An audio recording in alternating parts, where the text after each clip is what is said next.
Selamat siang. Kami di sini akan mendiskusikan pertanyaan yang ada di buku Manajemen Sumber Daya Manusia yang ada di halaman 148. Pertanyaannya,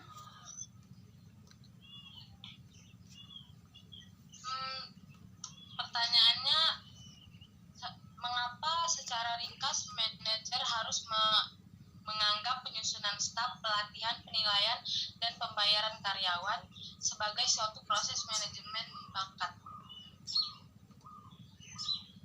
Terus yang pertanyaan kedua, artikel apakah yang biasanya dimasukkan ke dalam deskripsi pekerjaan? Terus yang ketiga, kita telah membahas beberapa metode untuk mengumpulkan dan data analisis pekerjaan, kuesioner analisis posisi, dan sebagainya. Bandingkan dan bedakan metode-metode ini. Jelaskan apakah guna dari masing-masing dan sebutkan pro dan kontra dari masing-masing.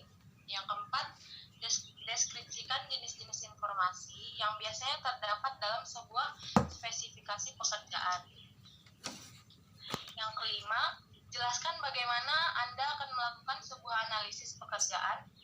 Yang keenam, apakah menurut Anda sebuah perusahaan benar-benar dapat berhasil tanpa deskripsi pekerjaan yang terperinci? Mengapa iya atau mengapa tidak? Yang ketujuh, jelaskan bagaimana Anda akan menciptakan sebuah matriks persyaratan pekerjaan untuk sebuah pekerjaan. Dan yang terakhir, dalam sebuah perusahaan dengan hanya 25 karyawan, apakah terdapat lebih sedikit kebutuhan akan deskripsi pekerjaan? Mengapa ya atau mengapa tidak?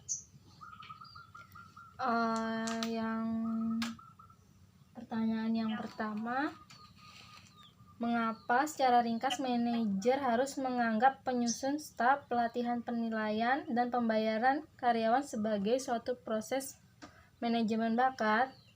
Jawabannya,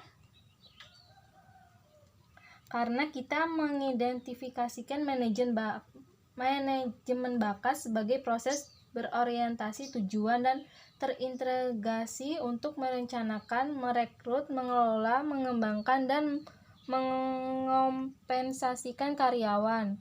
Ketika manajer mengambil perspektif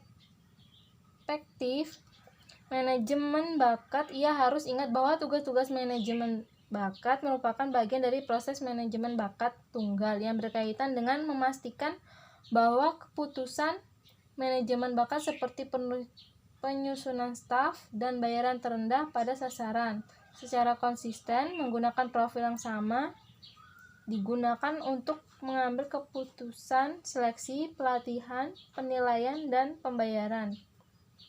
Secara aktif melakukan segmentasi dan mengelola karyawan dan mengintegrasikan, mengordinasikan semua fungsi manajemen bakat.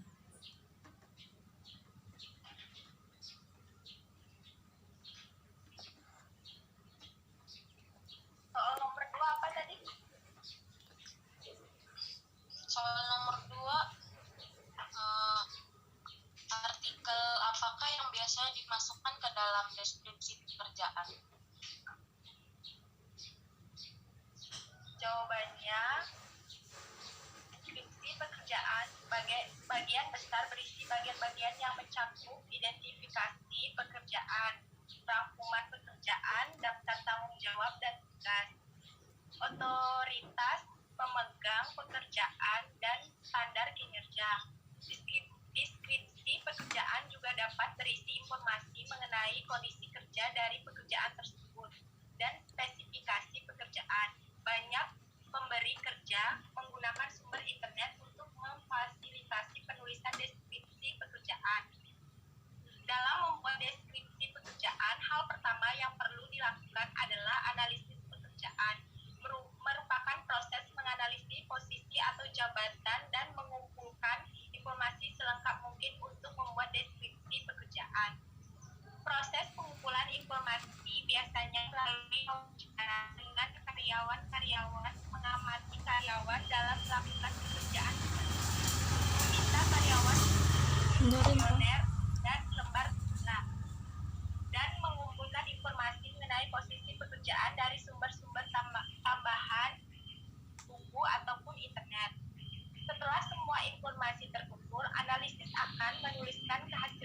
dan melakukan tinjauan dengan karyawan pemegang posisi atas pekerjaan.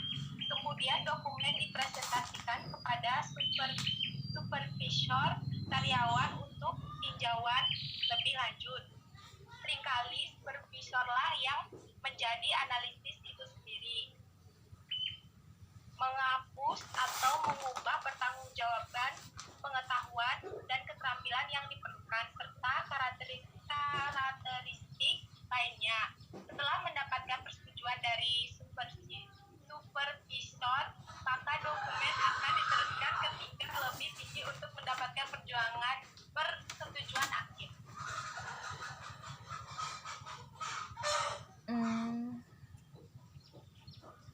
Pertanyaan yang ketiga ya, itu apa tadi?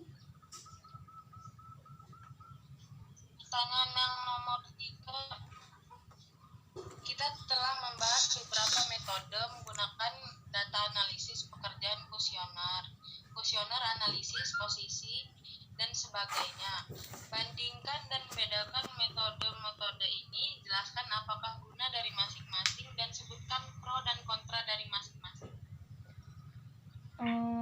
Jawabannya, metode untuk mengumpulkan informasi analisis pekerjaan terdapat banyak cara, yaitu ada wawancara atau kuesioner. Misalnya, wawancara analisis pekerjaan berkisar dari wawancara yang tidak terstruktur hingga wawancara yang sangat terstruktur yang berisi ratusan hal spesifik yang harus dinyatakan. Wawancara terstruktur kuesioner berisi pertanyaan mengenai hal-hal yang seperti tujuan umum dari pekerjaan tersebut. Kuesioner meminta karyawan mengisi kuesioner untuk mendeskripsikan tugas dan tanggung jawab mereka, merupakan cara lain yang bagus untuk mendapatkan informasi analisis pekerjaan. Terus observasi langsung terutama berguna ketika pekerjaan sebagian besar terdiri atas aktivitas fisik yang dapat diamati. Selanjutnya, catatan harian, daftar harian yang dibuat oleh pekerja mengenai aktivitas yang mereka kerjakan bersama dengan lamanya waktu yang dibutuhkan setiap aktivitas. Kemudian pro dan kontra. Pengguna wawancara yang luas mencerminkan keunggulannya. Wawancara adalah cara yang sederhana dan cepat untuk mengumpulkan informasi. Pewawancara yang ahli juga dapat menggali aktivitas-aktivitas penting yang terjadi hanya secara berkala atau kontak informal yang tidak berada pada bagian organisasi. Karyawan juga dapat mengeluarkan rasa frustasinya yang mungkin terlewatkan. Itu jawabannya. Udah ya? Pertanyaan nomor 4, deskripsikan jenis-jenis informasi yang biasanya terdapat dalam sebuah spesifikasi pekerjaan.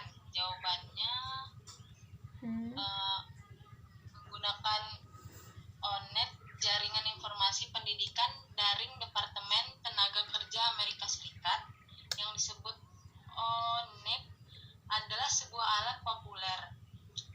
Langkah-langkahnya: tinjaulah rencana Anda, kembangkan sebuah bagan organisasi, gunakan kuesioner analisis pekerjaan, mendapat tugas pekerjaan dari ONET, sebutkan persyaratan manusia dari pekerjaan dari ONET, menyelesaikan deskripsi pekerjaan. Udah.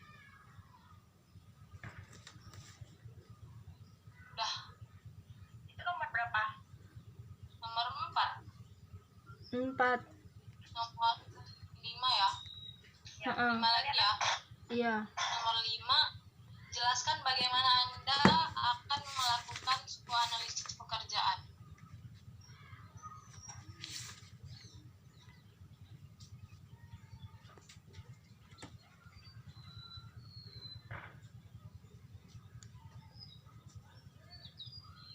Siapa mau jawab? Jawabannya, dasar-dasar analisis pekerjaan. Analisis pekerjaan adalah prosedur yang digunakan untuk menentukan tugas-tugas dari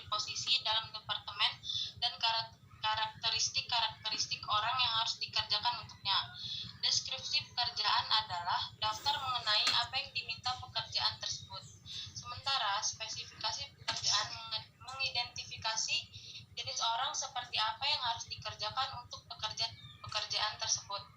Analisis pekerjaan itu sendiri melibatkan pengumpulan informasi pada pekerjaan seperti aktivitas kerja, perilaku manusia yang dibutuhkan, dan mesin, alat-alat, dan perlengkapan yang digunakan. Manajer menggunakan informasi analisis pekerjaan dalam perekrutan dan seleksi, pelatihan, dan penilaian kinerja. Langkah-langkah dasar dalam analisis pekerjaan termasuk memutuskan penggunaan informasi analisis pekerjaan, meninjau informasi latar belakang yang relevan, termasuk bahkan organisasi, menganalisis pekerjaan tersebut, memverifikasi informasi tersebut, dan mengembangkan deskripsi pekerjaan dan spesifik pekerjaan. Pertanyaan nomor 6.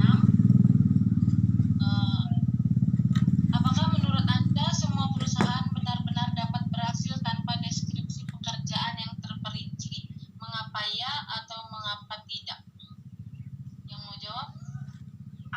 Saya yang menjawab. Tidak. Karena kalau perusahaan tidak menggunakan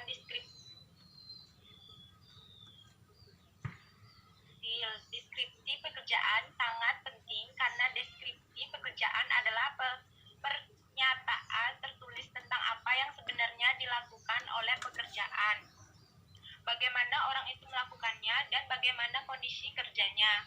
Deskripsi pekerjaan yang lengkap akan benar-benar membantu dan memandu proses seleksi, pelatihan, pengajuan prestasi, dan perencanaan kompensasi. Udah. Pertanyaan yang ke berapa sih?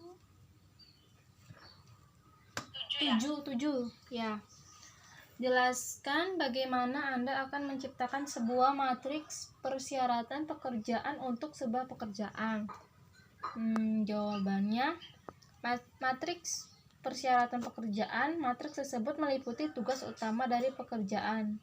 Tujuannya adalah dari setiap tugas dan pengetahuan dan keterampilan yang harus dimiliki seseorang untuk melakukan tugasnya. Langkah-langkahnya yaitu, langkah pertama, untuk menciptakan matriks persyaratan pekerjaan adalah dengan menulis sebuah pertanyaan tugas untuk tiap-tiap hari. Katakanlah 12 tugas pekerjaan tersebut. Langkah yang kedua, analisis pekerjaan mengambil ke-12 pertanyaan tugas yang dihasilkannya. Dalam kasus ini untuk 12 tugas dari pekerjaan tersebut dan mengelompokkannya menjadi 4 atau 5 tugas pekerjaan utama. Langkah yang terakhir yaitu analisis pekerjaan, menyusun semua informasi ini dalam sebuah matriks persyaratan pekerjaan untuk pekerjaan ini. Dah. Nomor 8 ya? Ya, yang terakhir. Pertanyaannya, dalam sebuah perusahaan dengan hanya 25 karyawan, apakah terdapat kebutuhan akan deskripsi pekerjaan? Mengapa ya atau mengapa tidak? Jawabannya, dalam sebuah perusahaan dengan hanya 25 karyawan, tidak, karena dalam perusahaan yang memiliki sedikit karyawan tetap harus diperlukan deskripsi pekerjaan agar perusahaan benar-benar berhasil mencapai tujuannya.